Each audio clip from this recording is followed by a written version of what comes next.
नमस्कार दोस्तों, मैं राजेश चौधरी पारस के इंस्टीट्यूट में आपका हार्दिक स्वागत करता हूं, अभिनंदन करता हूं। हम पिछले दिनों से काफी क्लासें हम रेगुलर ले रहे हैं, जिसमें हमारा एचसीएफ खत्म हो गया था। हमने दूसरी क्लास स्टार्ट की थी हमारी एलसीएम की। एलसीएम में हमने बेसिक कॉन्सेप्ट हमने पढ़ लिया था कि एलसीएम निकालने की विधि क्या होती है। एलसीएम निकालने की जो विधि हमने जो पढ़ी है वो हमने पढ़ी है अभाज्य गुणनखंड विधि। जो सबसे बेस्ट जो विधि होती है वो अभाज्य गुणनखंड विधि होती है एलसीएम निकालने के लिए। और एचसीएम के लिए सबसे बेस्ट विधि होती है हमारे पास, अपने पास अंतर गुणनखंड विधि होती है। तो देखिए हम बात करते हैं आगे के क्वेश्चनों पर। जो आजकल के जो नए ट्रेंडिंग के क्वेश्चन है, नए जनरल क्वेश्चन है, देखिए मैं आपको बताना चाहता हूं कि सबसे पहले हम बेसिक कॉन्सेप्चुअल क्वेश्चन जो प्रारंभिक परीक्षाओं से चलते आ रहे हैं, हर एग्जाम के लिए इंपॉर्टेंट है। सबसे पहले हम बात करते हैं वैसे क्वेश्चनों पे, उसके बाद में हम करेंगे हम एक्सरसाइज के हिसाब से बात करेंगे। डेली के हम 5 क्वेश्चन करेंगे, जिसमें हमारे ट्रेंडिंग एसएससी सीजीएल के करेंगे, कभी सीएचएस के करेंगे, कभी एमटीएस के करेंगे। तो हमको क्या करना है, पहले बेसिक कॉन्सेप्ट के साथ हमारा पूरा कोर्स कंप्लीट करना है। उसके बाद में हम लेके चलेंगे हमारी एक्सरसाइज के माध्यम से हम करेंगे।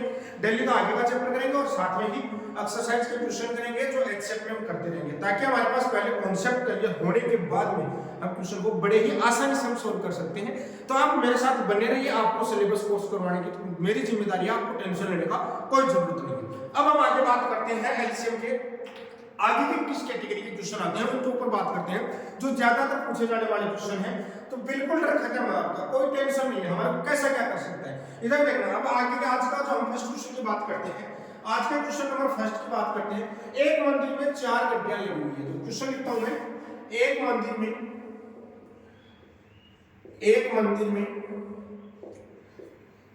4 घंटियां लगी हुई है। एक मंदिर में 4 घंटियां लगी हुई है, जो 4 घंटे, 6 घंटे, 3 घंटे और 12 घंटे के अंतराल में बजती है। जो 4 घंटे, 6 घंटे, 3 घंटे एंड 12 घंटे के अंतराल से बजती है,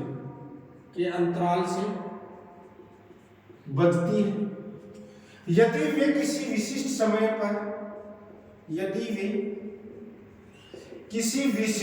पर एक साथ बजती है, तो बताओ पुनः वे कितनी बजे एक साथ बजेगी। तो बताओ पुनः वे कितनी बजे एक साथ बजेगी।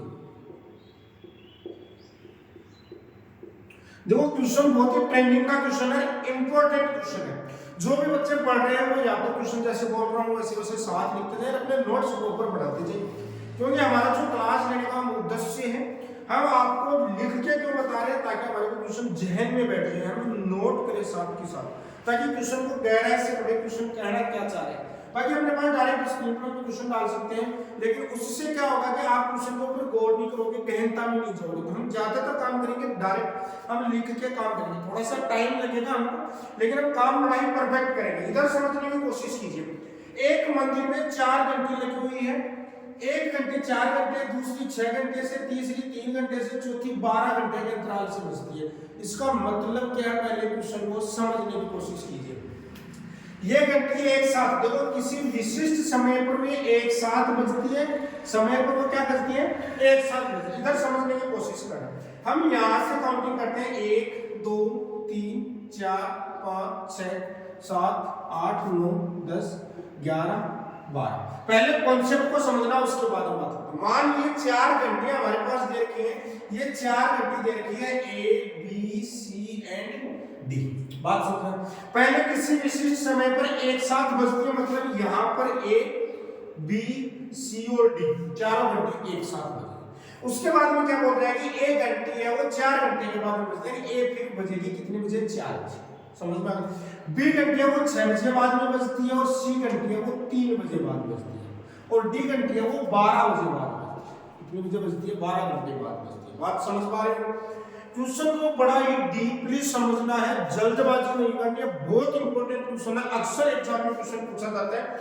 अब वापस देखना कि ये 4 घंटे बाद बजते तो 8 पर बजेगी, अब किस पर बजेगी 8 पर, अब किस पर बजेगी ये 12 पर। उसके बाद में बी घंटी है वो 6 पे बजती है, 6 के बाद में किस पर बजेगी ये 12 पर बजेगी। सी है वो अपने पास 3 पर बजती है, 3 के बाद में सी 6 पर बजेगी और उसके बाद में 9 पर बजेगी, उसके बाद में 12 पर बजेगी। बात समझ पा रहे हो? यानी चारों घंटे या तो एक साथ शुरुआत में बजेगी या चारों घंटियां कब बजी है एक साथ 12 घंटे बाद। बात समझ में आई? तो चारों घंटियां कितनी बजे बाद पुनः एक साथ बजेगी? चारों घंटियां पुनः एक साथ बजेगी। पुनः एक साथ कब बजेगी भाई? 12 घंटे बाद। बात समझ में आई क्या बात? अब हमारे को ये तो था हमारा जनरली अप्रोच था कि ये आया कहां से, लेकिन अब हम समझने की कोशिश करते हैं कि 4, 6, 3 और 12 ये जो 12 आंसर आ रहा है ये इन सब का क्या आ रहा है? एलसीएम। देखो 4 और 12 का फैक्टर है, 6 12 का फैक्टर है, 3 भी 12 का फैक्टर है, तो एलसीएम कितना आ रहा है? 12। इसका मतलब ये घंटी कितनी देर बाद बजती है हमारे पास? घंटी हमेशा बजती है वापस कितने घंटे बाद? 12 घंटे बाद। जब भी घंटी से रिलेटेड क्वेश्चन आते हैं तो बेटा चुटकियों में बांट देना क्वेश्चन को कि हमारे को क्या करना है? एलसीएम करना है और कुछ सोचना ही नहीं है। बात समझ पा रहे हो? आगे हम इसमें दूसरा क्वेश्चन हम करने की कोशिश करते हैं। सेम क्वेश्चन यदि हमारे को, देखो ये तो मैंने आपको कॉन्सेप्ट समझा दिया कि कॉन्सेप्ट क्या होगा। अब इसका मैंने दूसरा क्वेश्चन लेने की कोशिश कर रहा हूँ, सेकेंडरी क्वेश्चन। इधर देख रहे हैं सेकेंडरी क्वेश्चन क्या है हमारे पास? लैंग्वेज ही नहीं है, थोड़ा सा डाटा चेंज कर देते। यदि कोई घंटी, इधर देख रहे हैं क्वेश्चन हमारे पास क्या है? यदि कोई घंटी एक मंदिर में 4 घंटियां लगी हुई है जो हमारे पास 48 सेकंड, 72 सेकंड और 108 सेकंड के अंतराल में बजती है, यानी घंटियां 3 घंटियां लगी। किसी मंदिर में कितनी लगी हुई है? 3 घंटी लगी हुई है जो अपने पास 48 सेकंड, 72 सेकंड एंड 108 सेकंड के अंतराल से बजती है। यानी 48, 72 और 108 सेकंड के अंतराल में बजती है। तो हमारे पास वह घंटी एक विशिष्ट समय पर एक साथ बजती है, तो पुनः वे कितने समय बाद एक साथ बजेगी? कहानी वो की वह वो का वो क्वेश्चन है। फिर से समझने की कोशिश करना कि हमारे पास 48, 72 और 108 समय बाद बजता है। बात समझ पा रहे होंगे मेरे अकॉर्डिंग? ठीक है, कोई डाउट है तो बता देना आप आराम से। अब हम इसके क्या करेंगे? इसका एलसीएम निकालेंगे। हमको पता है कि जब भी अंतराल में बजते पुनः एक साथ की बात आती है तो बेटा क्या करते हैं? हम क्या करते हैं? एलसीएम लेते हैं। एलसीएम लेने का हमारा जो तरीका क्या होगा वो हम दोनों तरीके से हम देखेंगे। सबसे पहले 48, 72 और 108 का एलसीएम लेता हूं। इसका मैं एलसीएम लूंगा, 2 से काटूंगा तो ये 24 आएगा, ये 36 आएगा और ये कितना आएगा हमारे पास? 54 आएगा। फिर 2 से काटूंगा तो ये हमारे पास 12 आएगा, ये हमारे पास 18 आएगा और ये हमारे पास कितना जाएगा? 27 आएगा। फिर मैं 2 से काटूंगा तो ये हमारे पास 6 आएगा, ये 9 आएगा, ये 27 आएगा। फिर 2 से काटूंगा तो हमारे पास ये 3 आएगा, ये 9 का 9 रहेगा, ये 27 रहेगा।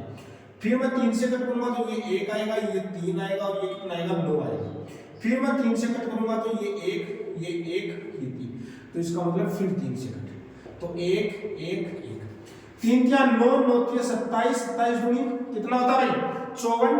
अब 54 को 2 से करेंगे 108, 108 को करेंगे 216 और 216 कितना हो जाएगा? 432। समझने की कोशिश करना कि एलसीएम क्या आएगा। वापस काउंट कर लीजिए कि हमारे पास जो इसका जो एलसीएम है वो क्या आएगा।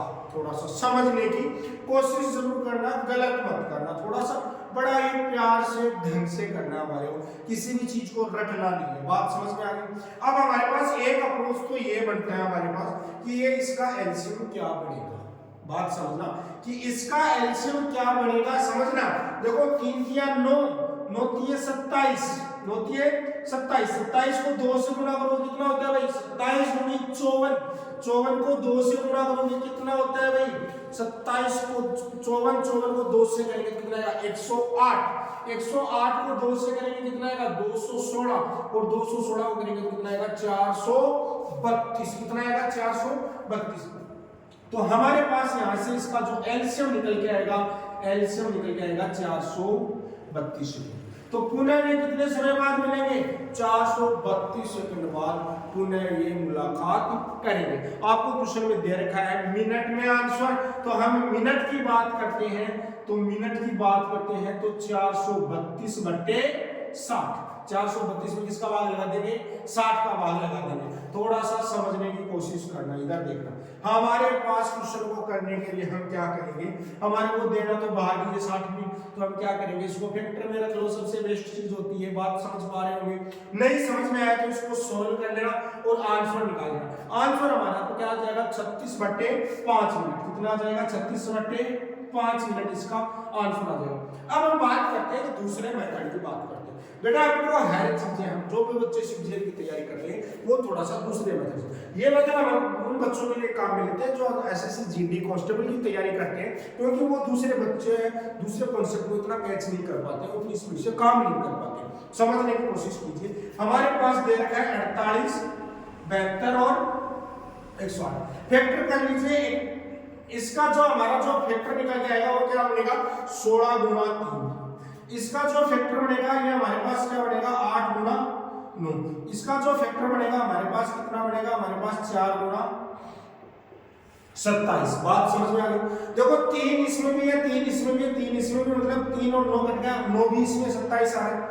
8 4 16 में भी आ रहा है, 8 भी 16 में आ रहा है, मतलब आंसर क्या आ गया? 16 और 27। 16 गुना 27 और बट्टे मिनट में कन्वर्ट करेंगे 60 मिनट। इतने मिनट का समय। बेटा वही चीज आ रही है, देखो 3 4 9 9 3 27, 2 2 4 4 2 8 8 2 16। बेटा आंसर वही आएगा, क्योंकि हम इसमें क्या करते हैं, हम इसमें फैक्टर क्रिएट करते हैं और फैक्टर क्रिएट करके हम क्वेश्चन को सॉर्ट आउट कर लेते हैं। मैंने कल हमने लास्ट क्लास में हमने पढ़ा था, जो जो कॉमन आता जाता है उसको हम काटते जाते हैं, जो जो कॉमन रहता है उसको काट लेते हैं। देखो इसमें 4 इसका भाग 16 में जा रहा है, ये भी इसका फैक्टर है, 16 का फैक्टर है। जो जिसका गुणनखंड होता है उसको हम रिजेक्ट करके क्वेश्चन को आगे बढ़ जाते हैं। बात समझ पाए होंगे? कोई डाउट है तो बताइए। बेटा कोई भी डाउट होता है तो बेझिझक बोलिए, आपके सामने मैथमेटिक्स को खोल के रख देंगे। ऐसा नहीं है कि आपको मैथमेटिक्स आएगी नहीं। नोट कर लीजिए, जिसमें साथ साथ नोट करते जाइए ताकि अपने अभ्यास के लिए एक्सरसाइज बनी रहेगी। अब हम आगे बात करते हैं बेटा, आगे नए क्वेश्चन के ऊपर बात करते हैं। पहला कॉन्सेप्ट का क्वेश्चन हमारे पास यही खत्म होता है, उसके बाद में देखना हम क्या बात करते हैं।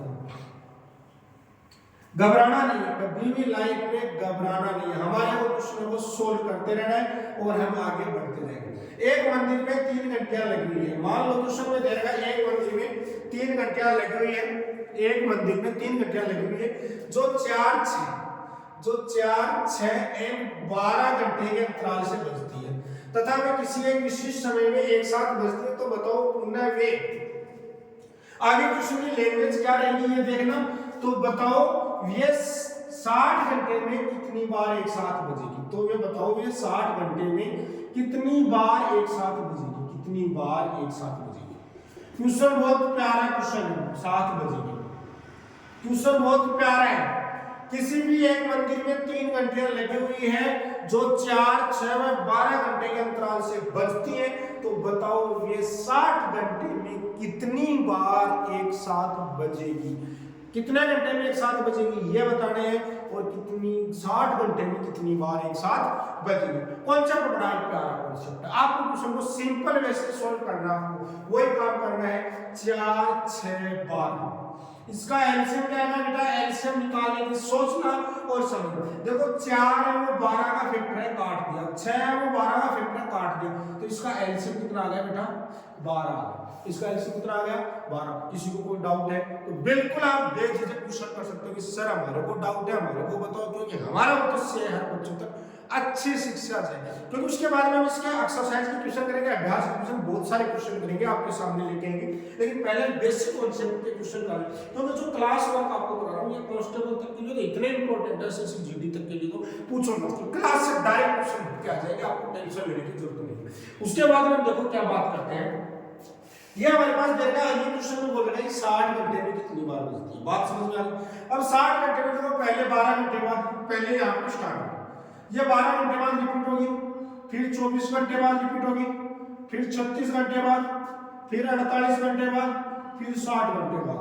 बेटा एक साथ 12 बजे 24, 36, 48 हो गई। कितनी बार बजी बेटा?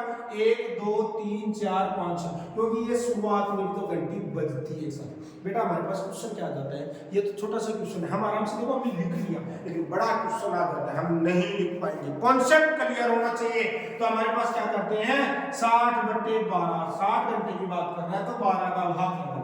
जितनी बार कंप्लीट भाग जाता है बात, रिमाइंडर जो भी बचता है उससे हमारे को कोई लेना देना नहीं। जितनी बार कंप्लीट भाग जाता है उस चीज पे हमको काम करना है। तो कितनी बार जाता है? 5 बार। इसका मतलब 12 60 घंटे में 1 घंटे और 4 3 घंटे 12 घंटे बाद एक साथ बजती है, तो 60 घंटे में 5 बार एक साथ तो डायरेक्ट बज गई।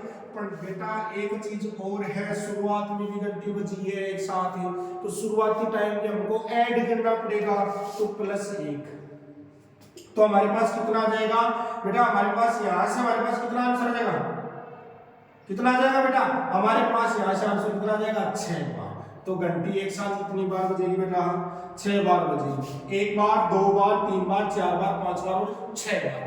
तो हमारे पास ये क्वेश्चन बहुत बहुत इंपॉर्टेंट है कांस्टेबल के लिए, वेरी वेरी इंपॉर्टेंट क्वेश्चन है फॉर कांस्टेबल। फिर हमारे पास कांस्टेबल के लिए बहुत ही इंपॉर्टेंट क्वेश्चन है, रटने की जरूरत नहीं है, समझने की जरूरत है। क्वेश्चन हमेशा ही बेटा बहुत समझ के करना है, किसी क्वेश्चन को रट के नहीं करना है। आगे हम बात करते हैं क्वेश्चन को देखना। ये हमारे पास क्वेश्चन आता है दूसरा। हमारे पास क्वेश्चन क्या आता है बेटा? दूसरा क्वेश्चन हमारे पास सटीक सा क्वेश्चन आता है। क्या क्वेश्चन आता है? हमारे पास दौड़ से संबंधित क्वेश्चन आता है, वर्गाकार पाथ के चारों ओर चक्कर काटने से संबंधित क्वेश्चन आता है, किसी भी ग्राउंड के चारों ओर चक्कर काटने से संबंधित क्वेश्चन आता है। तो उस क्वेश्चन को कैसे टैकल करते हैं देखेंगे हम। क्वेश्चन को लेके जाएंगे चुटकियों में बेटा। जब हमने शुरुआत कर दी है तो मंजिल की कोई औकात नहीं है कि वो हमसे दूर चली जाए, क्योंकि हम वो घोड़े हैं, देश के घोड़े हैं जो कभी रुकने वाले नहीं है। तो हम आगे बात करते हैं 12 किलोमीटर के वर्ताकार मार्ग पर। आगे के क्वेश्चन पर बात करते हैं कि 12 किलोमीटर के वर्ताकार मार्ग पर, 12 किलोमीटर के वर्ताकार मार्ग पर 3 धावक एपीसी पर 3 धावक ए बी एंड सी एक ही बिंदु से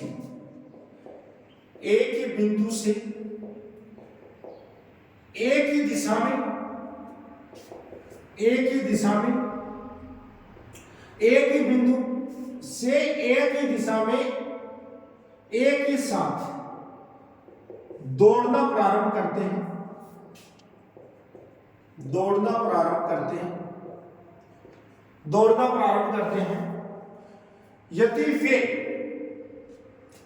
यदि वे हमारे पास देखो क्वेश्चन क्या दिया हुआ है उस चीज को समझने की कोशिश करना। यदि वे 2 kilometre per hour, 4 kilometre per hour and 6 kilometre per hour की चाल से दौड़ते हैं,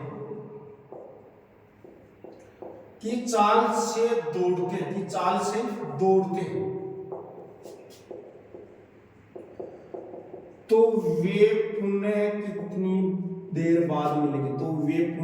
कितने समय बाद मिलेंगे? क्वेश्चन बहुत प्यारा है बेटा। हमारे को कितने समय बाद मिलेंगे? क्वेश्चन को ढंग से पढ़ना देखना बेटा। किसी भी 12 किलोमीटर के वर्ताकार मार्ग पर 3 धावक एबीसी एक ही बिंदु से एक ही दिशा में एक ही साथ दौड़ना प्रारंभ करते हैं। वे 2 किलोमीटर पर आवर, 4 किलोमीटर और 6 किलोमीटर पर आवर की चाल से दौड़ते, तो पुनः वे कितने समय बाद मिलेंगे? क्वेश्चन अब पुनः कितने समय बाद मतलब क्या चाहिए? समय चाहिए। हमारे पास डिस्टेंस कितना दे रखा है? हमारे पास 12 किलोमीटर दे रखा है। तो हम टाइम निकालेंगे एक का टाइम। याद रखिए बेटा दूरी बराबर क्या होता है? चाल इंटू समय। हमारे को यहां से समय निकालना है तो समय बराबर क्या होता है बेटा? दूरी बटे चाल होती है। थोड़ा सा इस कॉन्सेप्ट को, क्योंकि हम समय चाल दूरी पढ़ेंगे उसमें भी ये चीज कवर करेंगे, तो घबराने की जरूरत नहीं है। हर चीज बारीकी के साथ हम सोल्व करके चलेंगे। यहाँ पर पहले का चाल आपके पास 12 किलोमीटर की दूरी और 2 किलोमीटर पर आवर, तो कितने घंटे लगेंगे? 6 घंटे में एक चक्कर खत्म करेगा। दूसरा करेगा हमारे पास कितने समय में, 12/4 बोले तो 3 घंटे में, और तीसरा हमारे पास करेगा 12/6 बोले तो 2 घंटे में। बात समझ में आ गई? यह आपके पास 6 घंटे या 3 घंटे ये 2 घंटे, तो बेटा ये पुनः कब मिलेंगे, जब ये 6 घंटे कवर करेगा इसको, क्योंकि ये तो शुरुआती है साथ करिए, तो ये तो एक साथ बचेगा, फिर 6 घंटे बाद आएगा वहां पर, और ये दूसरा 6 घंटे में पुनः यहाँ पर आएगा, तो इन तीनों का क्या आ जाएगा, एलसीएम। 2 6 का फैक्टर है, 3 भी 6 का फैक्टर है, तो एलसीएम कितना आएगा, 6 घंटे। तो कितने समय बाद वो मिलेंगे बेटा, वो मिलेंगे हमारे पास कितने समय बाद, फिर 6 घंटे बाद वापस मिल जाएंगे। कहां पर, जिस पॉइंट से दौड़ना स्टार्ट किया था वहीं से वो वापस 6 घंटे बाद मिल जाएंगे। किसी को कोई भी डाउट होता है तो बेटा समझने की कोशिश करना और सोल्व करना, धीरे धीरे प्यार से क्वेश्चन को करना है, घबराना नहीं। बात समझ लोगे? आगे हमारे पास देखो क्या क्या क्वेश्चन आते हैं, थोड़ा सा समझने की कोशिश करना। ये हमारे पास जो क्वेश्चन आया है ये हमारे पास लैंग्वेज के क्वेश्चन बेटा 2 तरीके के आते हैं। पहला क्वेश्चन हमारे पास क्या आता है, घंटियों से रिलेटेड आता है, कोई इलेक्ट्रिक यंत्र है। दूसरा हमारे पास क्वेश्चन क्या आ सकता है, दौड़ से रिलेटेड आ सकता है। ज्यादातर क्वेश्चन यहीं से पूछा जाता है। उसके बाद में बात करते हैं संख्याओं से रिलेटेड। संख्याओं से रिलेटेड जो क्वेश्चन आते हैं वो मैंने आपको बहुत अच्छे ढंग से समझाया था। संख्याओं से रिलेटेड क्वेश्चन है वो संख्या पद्धति में भी आता है, संख्याओं से रिलेटेड क्वेश्चन एचसीएफ में भी आता है, इससे रिलेटेड क्वेश्चन एलसीएम में भी आता है। देखिए कैसा क्वेश्चन हमारे पास सामने आता है, तो घबराने की जरूरत नहीं है, लगे रहिए मेरे साथ, और मेरे लाल आपको सक्सेस दिलाने की जिम्मेदारी हमारी है, टेंशन नहीं लेना लाल। देखिए आगे हम बात करते हैं, यदि वह छोटी से छोटी संख्या क्या होगी। अब क्वेश्चन आता है संख्याओं से संबंधित क्वेश्चन। आगे क्वेश्चन आता है संख्याओं से संबंधित क्वेश्चन के ऊपर हम बात करते हैं। घबराना नहीं, बिल्कुल प्यार से हम पढ़ेंगे, कुछ भी ऐसा नहीं करेंगे। वह छोटी से छोटी संख्या क्या होगी, वह छोटी से छोटी संख्या क्या होगी, छोटी से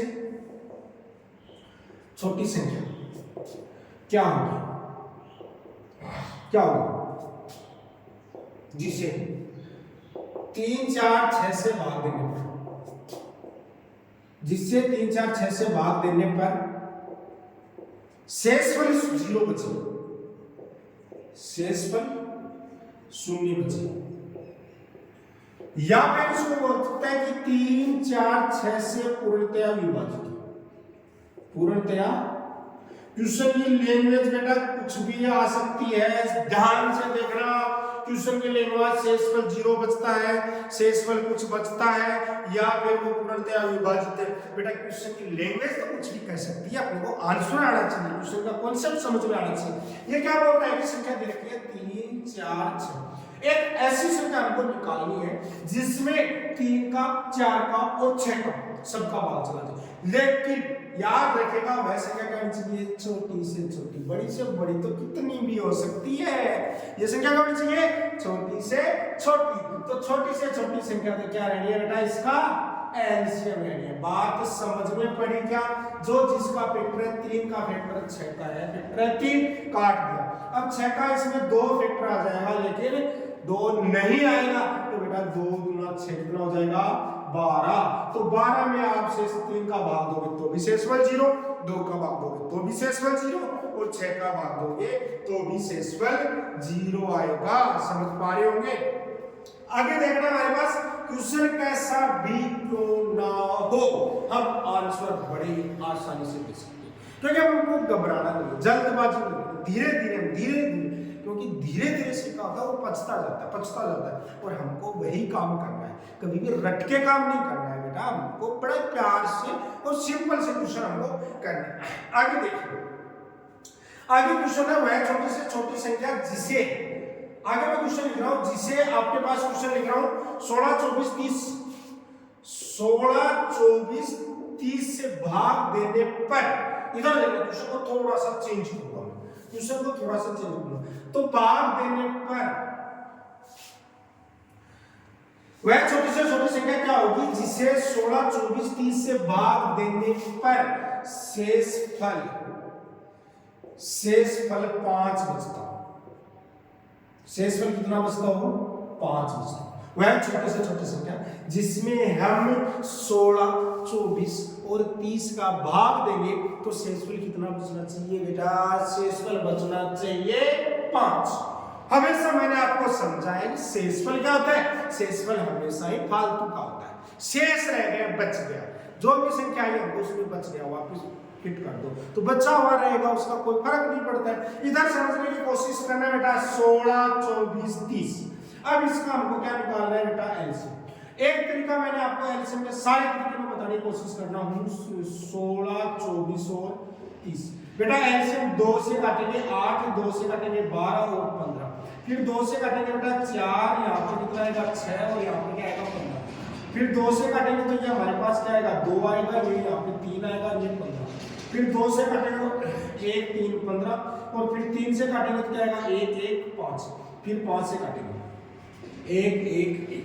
ये हमारे पास तरीका कौन सा है, अभाज्य गुणनखंड। ये हमारे पास काम में आती है जीडी वाले बच्चों, जब प्यारे बच्चे होते हैं नहीं समझ पाते तो ये बढ़िया है, आराम से, टाइम की कमी नहीं है, वहां पर आराम से क्वेश्चन को सोल्व करते हैं। इधर सोल्व करने की कोशिश करना।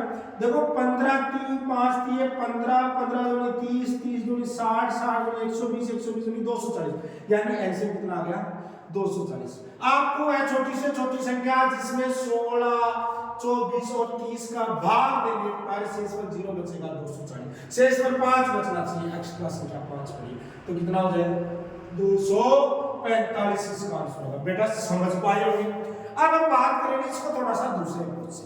दूसरे अप्रोच से हम क्वेश्चन को कैसे करते हैं, थोड़ा सा प्यार से समझना, क्योंकि रटना नहीं है हमारे को, प्यार से हम समझेंगे तो देखना है। 16 का ऐसा फैक्टर हो जो तीनों में कंप्लीट चला जाए, 16 का ऐसा फैक्टर।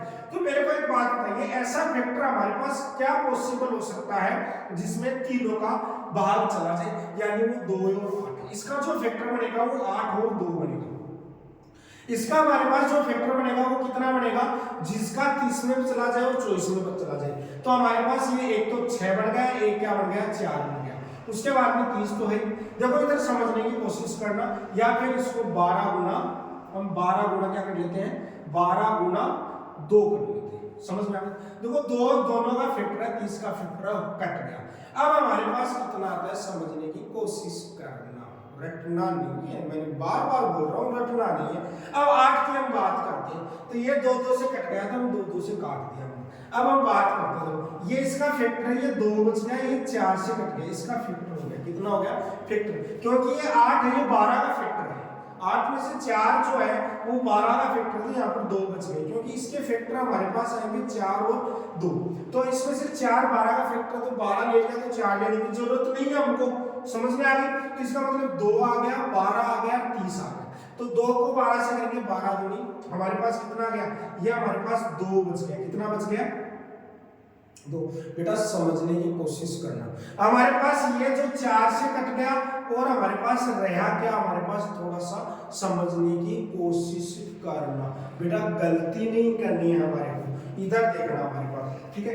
ये हमारे पास 2 तो कैंसिल हो गया, क्योंकि हमारे पास सबका फैक्टर बन रहा है। अब हमारे पास जो चीजें आई है वो हमारे पास क्या है, थोड़ा सा ढंग से वापस मैं आपको थोड़ा सा समझाता हूँ कि कैसे हम इसका फैक्टराइजेशन मेथड वापस थोड़ा सा मैं आपको डीपली समझा देता हूँ। इधर समझो, 16 को मैं क्या लिख सकता हूँ बेटा, 16 को मैं लिख सकता हूँ 2 की पावर 4, ऐसे समझो बहुत अच्छा लगेगा। अब 24 को मैं क्या लिख सकता हूँ, वापस देखें 24 का जो फैक्टर होता है वो हमारे पास क्या होता है बेटा, 24 का 8 के 24, यानी 2 की पावर 3 गुना 3 होता है, बात समझ में आ गई। अब इसका जो फैक्टर होता है वो क्या होता है, 2 गुना 3 गुना 5 होता है। बस बेटा यही से सबसे बेस्ट अप्रोच ये काम करते हैं। आपको वैसे थोड़ा समझने में दिक्कत हो रही काटने वाले से, आपके पास देखो 2 की पावर 2 ये है, इसका फैक्टर ये, इसका फैक्टर यानी 2 की पावर तो कितना आएगा 4 आएगा, 3 इसमें भी तो हमारे पास क्या आएगा 3 आएगा, 5 यहाँ पर तो 5। बात समझ में आ गई। बस क्वेश्चन को सोल्व करना है, और करना भी क्या है, हमारे पास 8 दिए 24, 24 दिए कितना हो जाएगा हमारे पास, एलसीएम कितना आएगा इसका, 2 की पावर 4 आ गया, 3 आ गया और 5 आ गया। हमने यहाँ से कितना निकाल लिया बेटा, यहाँ से हमने कितना निकाल लिया 16 था ना, हमने 6 से हिसाब से तो नहीं निकाल लिया। 5 3 15 15 30 30 दूनी 60 60 120 240, 5 3 15, ये हमारे पास कितना आ गया 2 गुना 2 गुना 2 गुना 2 गुना 3 गुना 5, 5 3 15 15 29 30 60 60 120, 240 बेटा सही आ गया 240। तो यहाँ से हमारे पास एलसीएम कितना आ गया 240 और 5 शेष बना तो 245। इसका क्या आ गया बेटा आंसर आ गया। हमारे को क्वेश्चन करने का तरीका हमारे पास है, या तो इसमें क्या करो जैसे फैक्टराइजेशन मेथड पे लेके चलो, क्योंकि वो हम फैक्टर वाला कर रहे थे उसमें आप कंफ्यूज हो सकते हो, क्योंकि वो भी हम कर लेते हैं आराम से, अनुभव के आधार पर आराम से बढ़िया तरीके से कर सकते हैं। लेकिन फिर भी हम कोशिश करेंगे इस फैक्टर से करेंगे तो भी हमारे पास ये करने की जरूरत नहीं है, या आपसे पेमेंट पा लेंगे सबसे बेस्ट अप्रोच हमारे पास ये रहती है। क्योंकि बात करते हैं ज्यादातर बच्चे ऐसे जीडी से जुड़े हुए बच्चे हैं उनके लिए बात करते हैं। तो बेटा आप साथ साथ पढ़ते जाइए। कल और करेंगे हम क्वेश्चन इसमें संख्याओं से आधारित क्वेश्चन करेंगे, जिसमें शेषफल बचता है, अलग अलग शेषफल बचता है, शेषफल समान बचता है, कुछ नहीं बचता है। हम सारे टाइप के क्वेश्चनों का कलेक्शन यहाँ पर लेके आएंगे, उसके बाद एक्सरसाइज करेंगे। जो भी बच्चा आज नया इस चैनल पे वो इस चैनल को सब्सक्राइब कीजिए और शेयर कीजिए ताकि आने वाला आपको नोटिफिकेशन तुरंत मिल जाए। बने रहिए मेरे चैनल पर। मैं राजेश चौधरी पारस के जी झुंझुनू में। बाकी हमारा ऑफलाइन बैच चालू है जिसमें बालिकाओं को हम फ्री पढ़ा रहे हैं, तो जो भी बच्चे वंचित हैं बालिकाएं वो यहाँ पर पढ़े आराम से फ्री अपनी शिक्षा प्राप्त कर सके। आपका अपना राजेश।